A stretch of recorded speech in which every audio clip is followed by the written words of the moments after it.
So in the meantime, welcome again to some comments about tomorrow's meeting. First, a short information. New IAAF President Sebastian Coe will be present. Initially he was not supposed to make it because he is in meetings in Monaco at the IAAF headquarters until tomorrow lunchtime. But then they will speed him to Nice airport. He's arriving at 5:10. We managed police escort to get him through rush hour and to get him in time in the stadium. We are very happy that he is able to be there for the first time. He has been here several times at this meeting, first as an athlete and just as an observer. But we are particularly happy because some of you might remember, maybe not the younger generation, the first meeting that Sebastian Coe ever ran outside United Kingdom was here in Brussels. And that was the very first edition of the Memorial van Damme back in 1977, in the meantime, 39 years ago. Still remember that he's no longer among us, unfortunately, and Norman, who teach me how to organize a meet and how to find athletes at the first from the beginning, because we, as you remember, when this meet started, it was 7 journalists who formed it. So journalists who know everything always better than anybody else and write about it and critique and give positive and negative comments, but don't know for that how to organize it. So nor did we. So we had to learn from experienced people. And in Norman, he was the man who taught us, and he was the man also who called 2 days before the very first Van Damme, 16th of August 1977, and said, Wilfred, one spot left in the 800 meter. And I said, no, Andy, it's full. He said, well, make a little effort, because there's a young Englishman and he desperately wants to compete there. And he kept insisting. I said, okay, one more. We will be 11 or 12 in the race now, but one more. Who is the name? And so I spelled it, C-O-E, Coe. Christian name Sebastian. So, then 15 minutes later, I said yes. 15 minutes later, he called back and said, I forgot to tell you, the father is the coach, and he is also going to be there, Peter Coe. And Seb Coe finished 3rd in that race. Next year, won it, as European champion in Prague, and so on and so on. And in 1981, he gave us our first ever world record, the mile, here in Brussels. Mile record that Steve Olet had taken away from him some days before. And then I remember Andy saying, change to 15 quickly and do into a mile, because Seb wants his record back. So we changed and Seb took the record back. Still remember that, with Mike Boyd in that race, among others. Just for the anecdote. Tomorrow, that brings me to tomorrow. Let me first introduce the guy sitting to my left side, for you to the right side. Most of you will remember him, Cedric van Brantegem, our former champion and record holder in the 400 meter. Record that he set at the Van Damme. Cedric, how many years ago was it again? 12 years ago. 12 years ago. 45:03. 02. You see, I have to test it to see if he's still sharp, because it's the first time he works in the meet, and I have to test him how tired he is or not. But he's still sharp. He's of course much younger than me. He's as of now my assistant, and hopefully one day a successor. I don't know yet when, but coming soon for sure. Okay, Cedric, we continue the press conference, and I was talking about Seb's mile. Why I started with that? Because we also have a mile tomorrow. A mile with a story. When we were in Beijing, Jean-Ma Aden, most of you know, being the coach of Gense Dibaba, asked me whether I could not change my 1500 in a mile, because Dibaba was getting hungry and she wanted also the world record in the mile. So why not? The shape you are, most of you were in Monaco when she set this unbelievable record in the 1500 meters. So we said yes, we will change the 15 in a mile, but we called the Omega people and asked them to guarantee a double timing at the 15 and at the mile. Then you all know what happened. Mr. Baba in the 5000 start feeling the fatigue of a long season, then went to Zurich and was completely feeling the fatigue and of course cancelled. So we sent an email to all the athletes and agents concerned and saying, unfortunately the mile is going to become again a 1500 meters because Mr. Baba is back to Ethiopia. Until then, our good friend Jos Hermans started calling me and said, why did you cancel that mile race? Because Sifan Hassan is definitely sure that she can also break that record. That record, by the way, belongs to Svetlana Masterkova. She ran this in 1996 in Zurich. The record is 4:12:56. Which is a strong piece of running, because I think that in the all-time list of the mile women, I think the second woman is only 4:15 or something, and then 4:16, so it's a really strong piece of running. But Jos and Sifan Hassan and her coach, they all believe that she can have a shot at it, and a real big shot at it. So we changed again, 15 no mile, but with official timekeeping also at the 1500. It doesn't hurt the ranking in the Diamond League too much, because Sifan Hassan is leading and will win the Diamond League tomorrow. The only problem is then to find pacemakers, because beating this 4:12 and 50 seconds tenths of a second, meaning you have to pass the 1500 at 3:55, 3:56. But Masterkova did in Zurich. She passed in 3:56 at the 1500. That's strong running after that, that's for sure. So Chanel Price, who paced for the Baba in Monaco the first 2 laps, is going to do the same here. After that, that's of course the most difficult part. After that, long judging, and in the end convinced Angelika Sichoka, Polish girl, arriving today, but she is honest and the coach is honest to say, we can add 200 meters, maybe, and get up to 1000, maybe 1050, but then Sifan, you will be on your own. She said, I don't care, I can run alone. So she's mentally prepared to run 500 meters or more, if necessary, alone in front. She will not be totally alone, because I think the American girls in the field, Jenny Simpson, Shannon Robery, there for them the mile, that's another piece of, they like that. And they say, no, that's good, because we are since long thinking about the American record, and that belongs since so many years to Mary Slaney Decker. That's also a very old record, 1417 or something. You can check it in the books if you want, but they say that's a long record and it's time it goes. So maybe they'll push a little bit Sifan in the back, because alone 500 meters is a hell of a long way to run around. So I said, this record dates back from 96. There's another record that is there since 96. Must be an absolutely fantastic year, 96.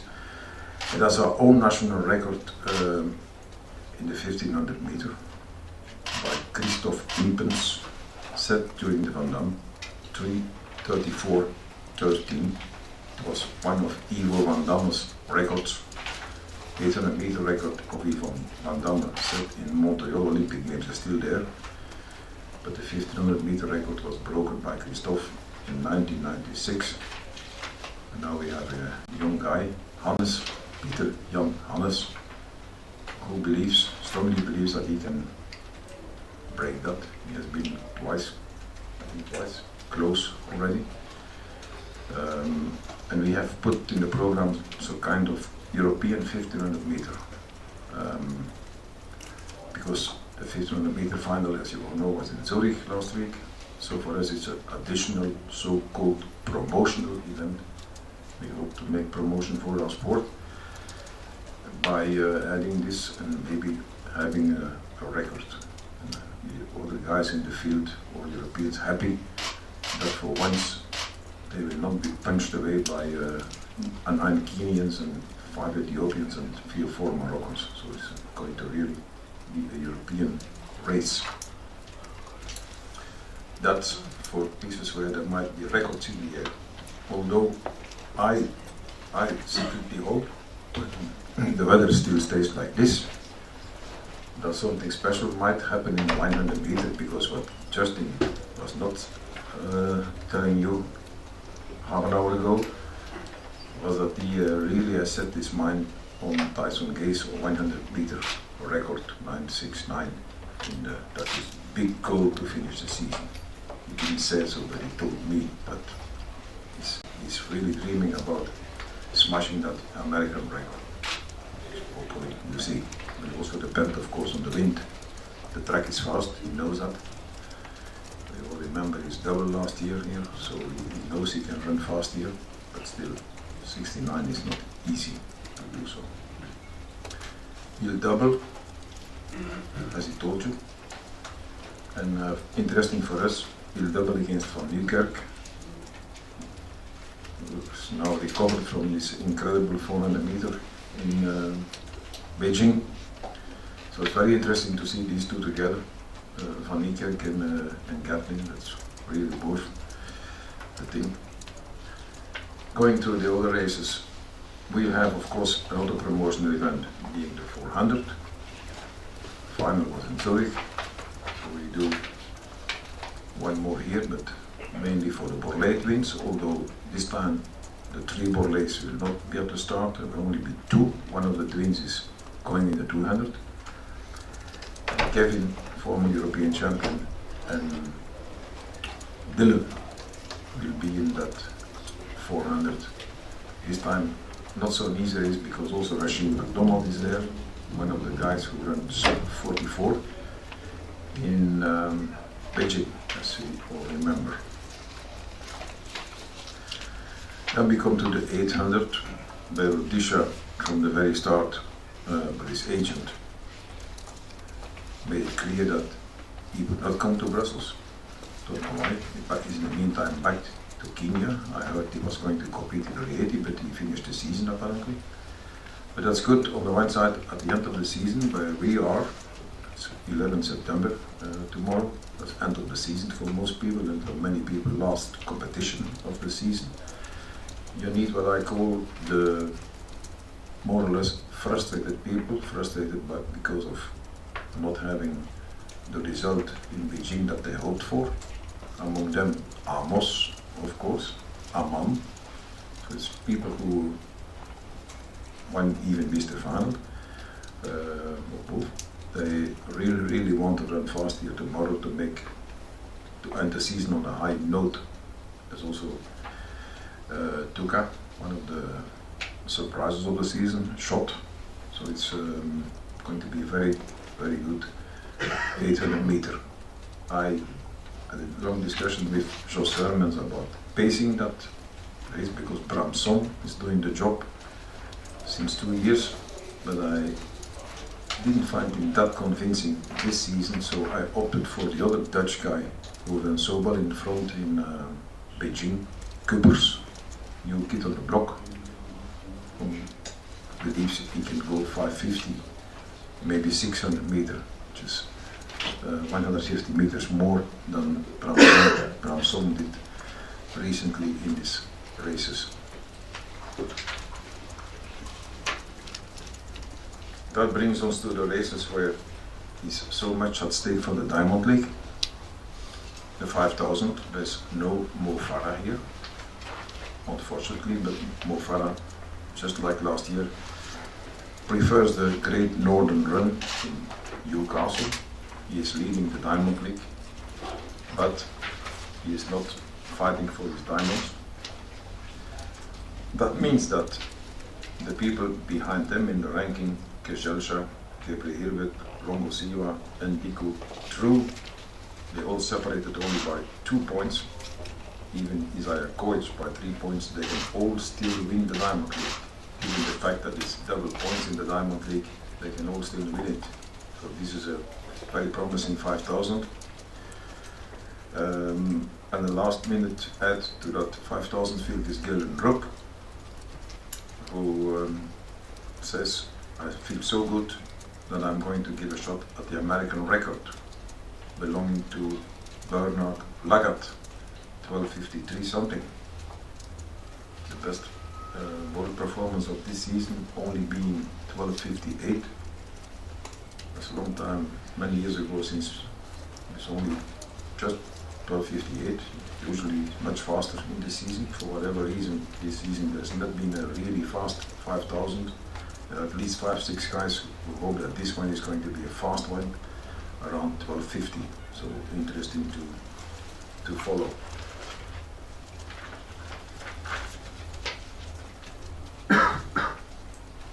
Brings us to the 400 meter hurdles, also final here.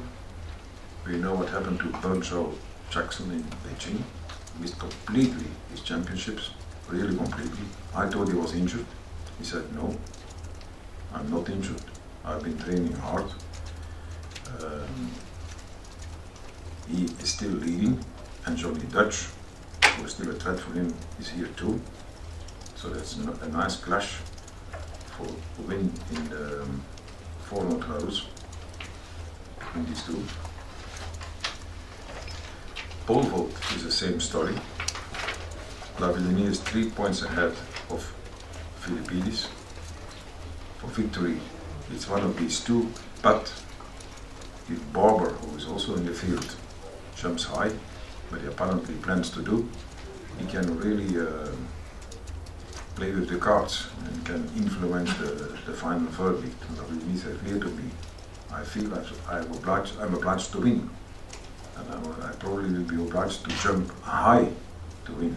But he also wants to do that because he is another one who is frustrated by his recent results, by not winning the world title, first of all, and then again by his poor jumping in Berlin last Sunday. So I said, I don't know what happens. I'm physically in really good shape, but it just doesn't come out in the competition. I hope on this track I always jumps well, so I hope it's going to be the case again tomorrow. Brings us to another strong clash, triple jump.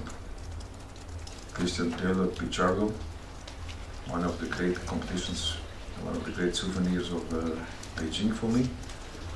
So they both have to fight for the Diamond League. It's only 2 points between them, just 2 points, so it's promising. Same story, shot put man. Last year, I remember we were sitting here last year, and there were almost 75% of the competitions. The winner was known already. The winner had just to compete here. Now this year is really a fight till the finish. Kovac and Stoll have the same number of points. There was a German colleague who texted me, sent me an email some days ago, and he said, what if they don't score? You never know who is 1, 2, 3. If they don't score points, who is then the winner? The winner, the rule is apparently clear. The winner is the one with the best result in the final. So should neither Mr. Kovac nor David Stoll be 1, 2, 3, 4, 5, 6 or whatever, the best one in the final wins the Diamond League.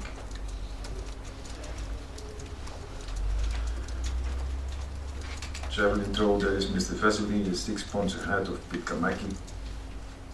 Also there it can happen, 8 points for the winner. It's still possible for Kamaki to win, depending on what Vesely is going to do. I'm getting old, so they all want to photograph me with my glasses on. So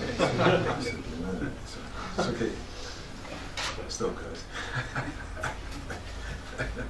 I know. Where are we? At the ladies. Okay? At the ladies. So the lady is coming soon. The blonde Dutch lady is coming soon. But the blonde Dutch lady is now 200 against Lisson Felix, and we are very happy with this clash, of course. And then Elaine Thompson is there too. That's 3. So it's going to be one of the highlights of the evening, I'm sure, that 200. I don't know, some people in the room were here when we discussed the Elaine Thompson progress.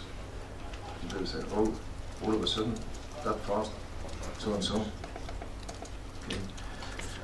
I spoke with the entourage of Elaine Thompson. She's coached by Stephen Francis.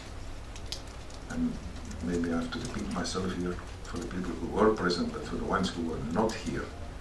Stephen Francis, when that girl came joining his group, said after some sessions, this is the biggest talent I've ever seen in my group. In that group being Shelley and Fraser Price, that means something when you say something like that. Tactically, the girl had, no, let me first say this, the girl apparently had no discipline, comes from a difficult familiar background, not particularly, let's say, healthy lifestyle, very aggressive at training, had catfights with some other girls, and Francis got fed up. Francis is of course an old warrior, so apparently last winter put her against the wall and said, one more time, you can back, and you never ever come back here on this track. And the next day she started training, and since then he had no more complaints on her. She trains harder than anyone else of the group, and her progress apparently has been spectacular.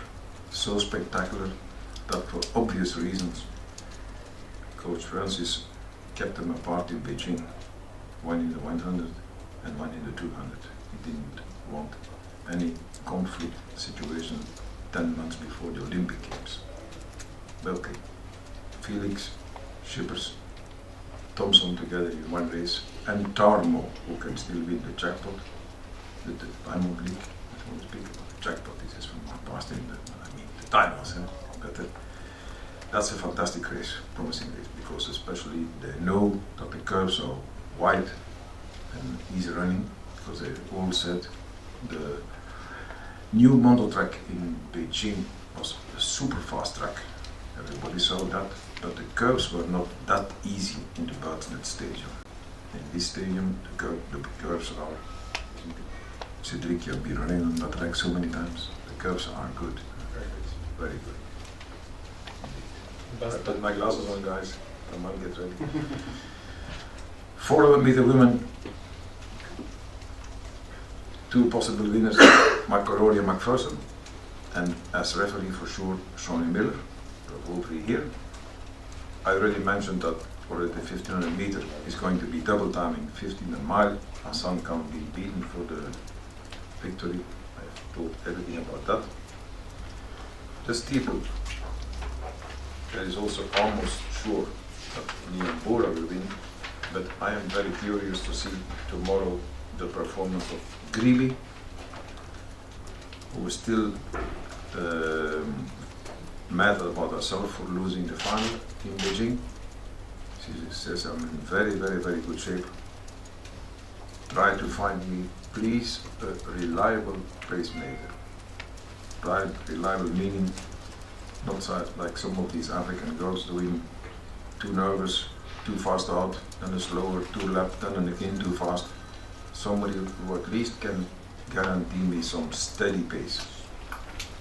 So we found Irish girl O'Flaherty was going to open the race for 3 laps, and then one of the Kenyan girls, we still haven't decided whom, but one of the Kenyan girls will then push it for another 2 laps, and then I think if Coburn in the race who wants to run fast, with Greeby who wants to run fast, the Kenyan girls, Ethiopians, they are going for the world lead in the 3000 meters steeple tomorrow. High jump, there also. Bertja has 12 points, Sicharova has 6 points, but that means if somebody else like Kuchina wins and Bertja doesn't score top 3, the ranking can still change in the high jump. In the triple jump, there it's done. Depardieu wins. national hero in Colombia at the moment, isn't it? They are asked absolutely to show every jump from her, and every jump goes special signal to Colombia where they show it live. That's right here. So that means the girl, she wants to jump far tomorrow. She still hasn't the world lead, that's Coniva, so she wants that back. Sivionski said, she told me earlier today. Oh, yeah. If God will, yeah. But If God will. Inshallah.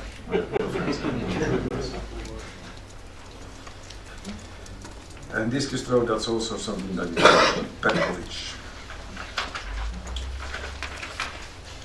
What else do we have to tell you? We have to tell you, of course, before the question comes around, what about all these rumors about the Brussels stadium?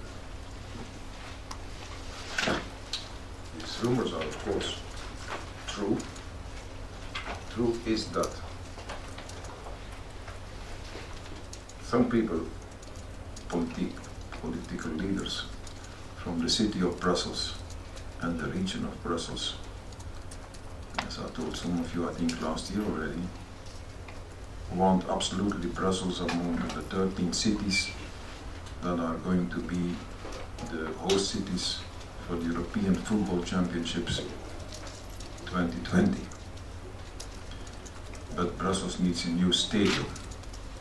So the plan is on the big parking lot where the people now park their cars and coming to Van Damme, for instance. We call it parking C, because the parking is called the parking C.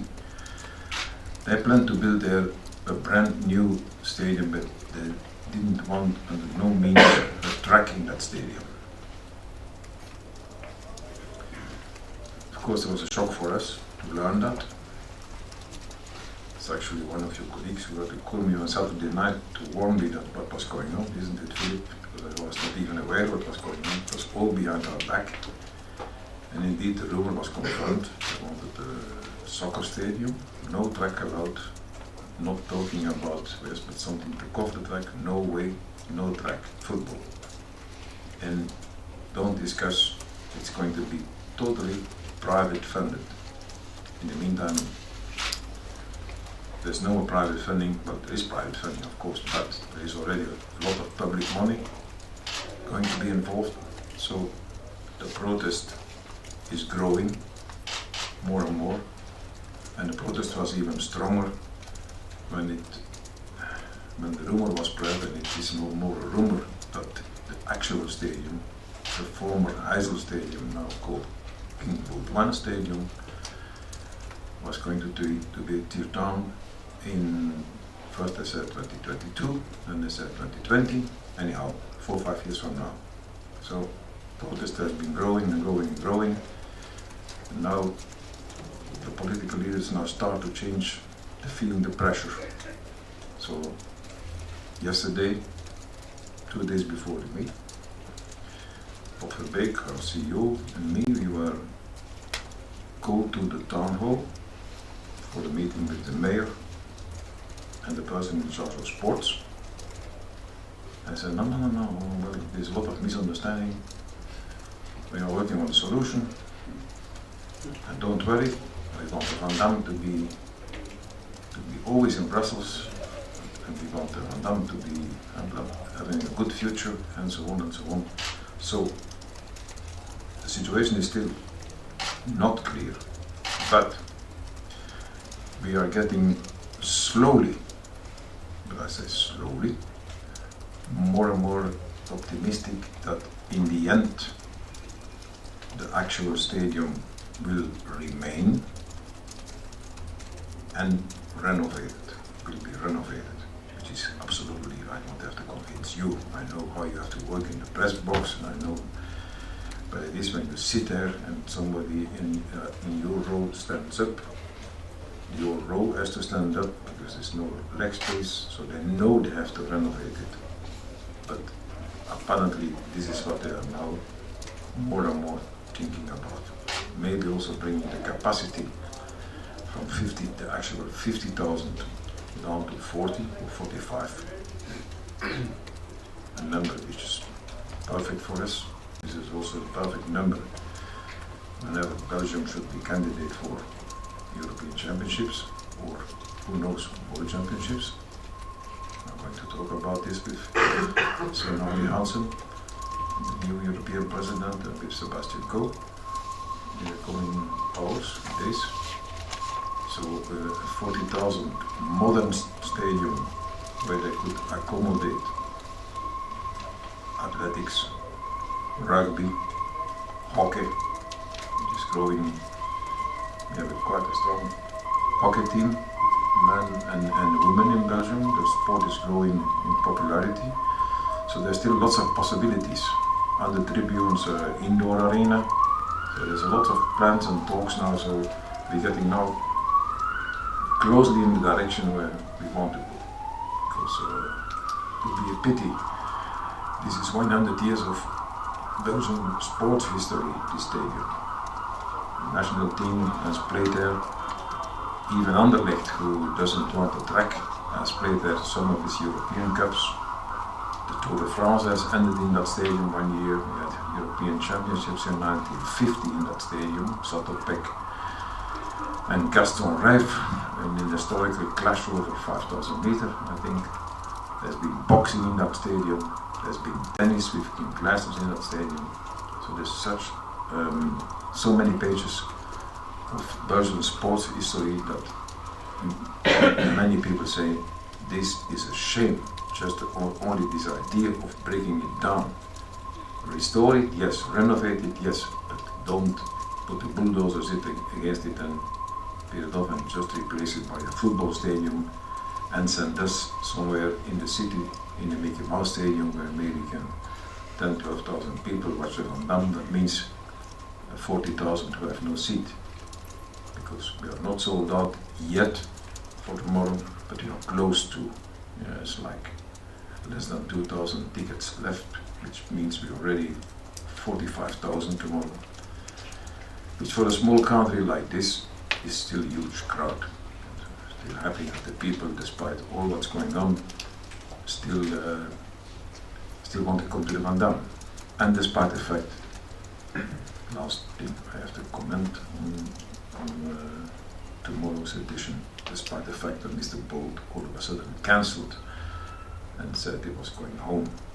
Because initially we had an agreement since the World Championships in the Bahamas, where Coach Mills confirmed me, we are coming, confirmed me this again in London, confirmed me the beginning of the week in Beijing, and then all of a sudden, no, I go home. Coach Mills is here, which proves that the plan was clearly to come here, because Coach Mills never makes a travel that far. If Bolt is not around, probably couldn't change his ticket anymore, but he's here with 2 young kids, but no Bolt. We were a little bit afraid of the reactions of the crowd, but in the end, no. Last year was no Bolt either, was the year with sabbatical. And I know that some of our partners said, what, no Bolt? We told them, don't worry, will be a good meet. And we had 7 world leads at the end of the season in Brussels. Of course, the weather last year was exceptional. It was like 27, 28 degrees, which is normally the weather you have in Monaco in July, but not in Brussels in the middle of September. But still, 7 world leads, it's I won't say it's easy, it's never easy to have world best, but it's of course easier to have world best in May or June when the season has hardly started, not to have a world best at the end of the season when the athletes are supposed to get tired or lost their motivation. To have 7 world leads is almost a miracle. I don't think that miracle will happen again tomorrow, but I'm quite optimistic that there will be 3-4 world leads tomorrow. Any questions from your side? Just want to add, just yes, please. For that Wilfred says, just to show what a quality field we have, and we don't have Usain Bolt unfortunately, but we have 48 athletes that took a medal at the World Championships and 54 medals. So 20 gold, 21 silver and 13 bronze medals from the last championships who are going to be here tomorrow competing. Wilfred also showed how the races are going to be. Because I think this shows that we really have a high quality field and we may expect exceptional races. So if you want, we can provide copies of the list that we made. One more thing, for the ones who need anecdotes, mainly for TV commentators also who have to fill 2 hours. Yesterday we had gala dinner, we call it gala dinner, with our partners and some political leaders and so on. And with a fashion show, we had again some of our star athletes on the catwalk in Chinese dresses, very colorful. Among them Chicharova, Natasha Hastings, Komeva, Radziwill, who else was there? Olivia Bollet, our own athlete. So great fun. And we sold for Bon Oeuvre, I don't know they say in English in Bon Oeuvre, for a good cause, SOS, for charity. Thank you, Mark, for charity. This painting, that's since our cover, and one guy who has already a painting of this painter, she's a female painter, he mailed me beginning of the week and he said, oh, it's going to be an auction again of the painting. Unfortunately, I can't be there because for my business is in Moscow. Can I bid by phone? Yeah, sure, you can. So he bid by phone and he paid 9,600 euro for that painting. It's a record number for they have been doing this now for the past 15 years or something. 9,600 euro is and the girl behind the SOS, she's Kim Gebhardt? Kim Gebhardt, of course. More than happy with such a gift. Thank you, ladies and gentlemen. If you have no more questions, then we say just a short break. The time that Daphne Schippers arrives, but no, I forgot. You, Philippe, just in time. Thank you so much. Last year, the ones who were here last year, we said we have a mascot, the Strumpf. The Smurf, I don't know, the Smurf, how do you say this in English? The Smurf. So,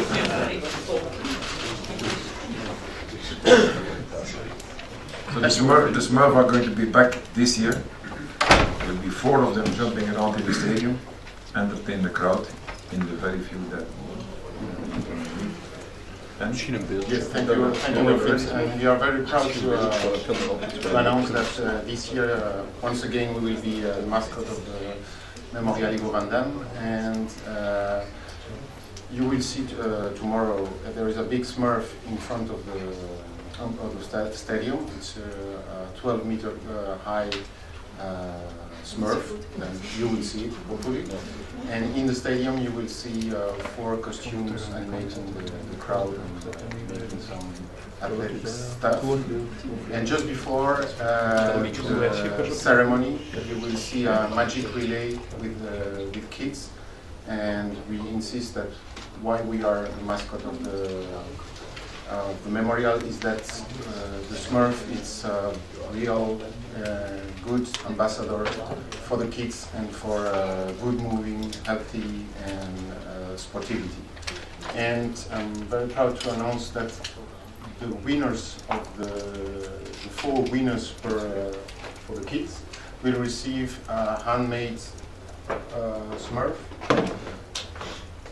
And that's the gold. That's the silver groups.